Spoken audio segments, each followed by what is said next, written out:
Idéalement, en location, quand tu commences en entreprise, tu prends des courts termes.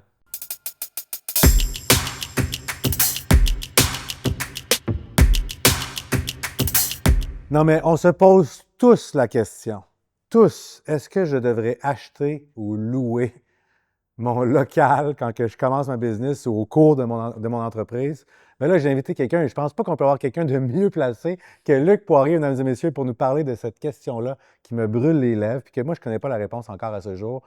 Est-ce que je loue ou j'achète quand je pars mon entreprise? Bon, c'est une question vague, mais je te Ouais, laisse aller. question vague, mais quand on part notre entreprise, c'est toujours mieux de louer que d'acheter parce qu'on ne sait pas où ce que ça va nous mener.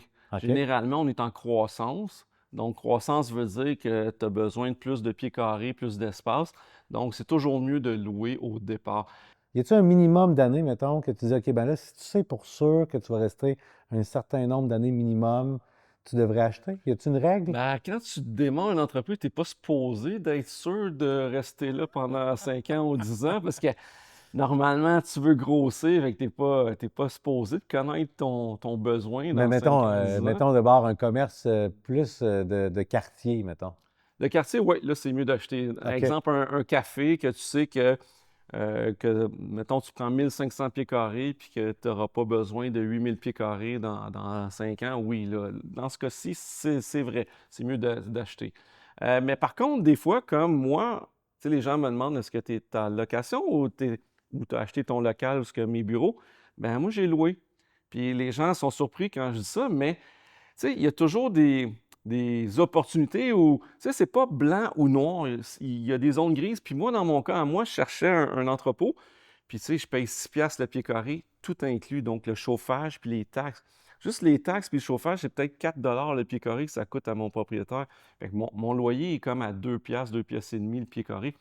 En achat, j'aurais jamais été Non. capable de payer ça, là. Mais ça, c'est un cas particulier, là. Oui, mais il y a toujours des cas, il faut faire attention parce que des fois, il vaut mieux louer que d'acheter, même quand on ne pense pas grandir ou tu sais, se développer. Y a-tu, selon toi, des avantages clairs et des inconvénients clairs à louer versus acheter? Oui, les avantages clairs de location, c'est qu'on peut bouger plus facilement. Quand notre bail finit, on peut sous-louer plus facilement. Euh, bon, le désavantage, c'est qu'on ne crée pas d'équité. Donc, tu sais, l'immobilier, c'est une question d'équité à la longue. Donc, souvent, sans le savoir, l'immeuble prend de la valeur ou le local prend de la valeur. Puis, tout d'un coup, après 10 ans, 20 ans, on le revend, puis on se rend compte qu'on a une bonne équité. Fait qu'on n'a pas ça quand on loue. Par contre, acheter, ben, souvent, ben, ça vient avec une mise de fonds. Souvent, quand on commence une entreprise, on n'a pas la mise de fonds. Mhm. Donc, c'est beaucoup plus facile de louer que d'acheter. Dans le commercial, les mises de fonds sont entre 20 et 40 de mise de fonds. Puis des fois même plus, dépendamment de, mettons, un restaurant, par exemple, tu voudrais acheter, ça prend beaucoup de mise de fonds pour acheter un bâtiment À cause avec du niveau de confiance ben, les banques d'institutions ont financières, peur oui. et tout ça. Donc, c'est certain que si tu trouves un bureau d'avocat, ben, c'est plus facile. Ou médecin. En fait, médecin, là, c'est probablement le plus facile à financer. Fait que probablement, ça prend seulement 20 de mise de fonds. OK. Mais point de vue restaurant, bar, ces choses-là, quelque chose que les banques ont peur, ben là, tu vas peut-être à 45 dans ce cas-ci. Tu sais.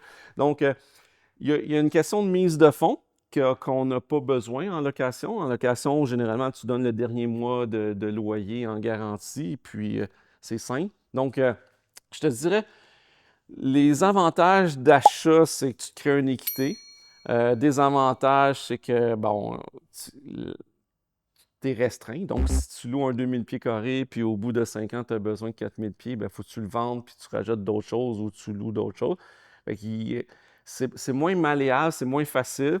OK, quand vient le temps, là, de louer ou d'acheter, je veux les deux cas, là, OK? Il y a sûrement des coûts cachés qu'on pense pas. Tu sais, es sur le bord de signer un bail ou sur le bord de faire une offre d'achat.